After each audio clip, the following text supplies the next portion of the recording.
Giorgio Lago, un momento, ti ridò la linea poi Giampiero. No, volevo dire soltanto che all'Inter dovrebbero riflettere sul passato recente, futuro, eccetera, perché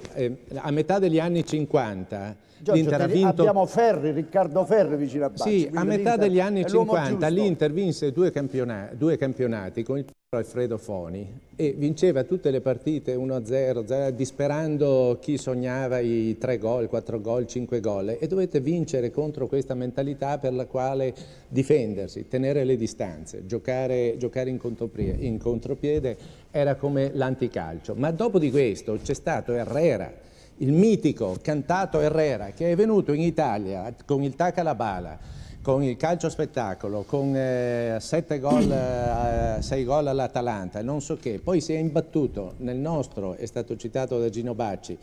Nereo Rocco, ha preso alcune lezioni a San Siro e a Padova, dal catenaccio dei nostri panzer padovani, e ha cambiato, adottato uno schema che è stato lo schema di Picchi, è stato lo schema del contropiede, quindi c'è una storia nel calcio italiano, e quando abbiamo vinto qualcosa abbiamo vinto col modello italiano.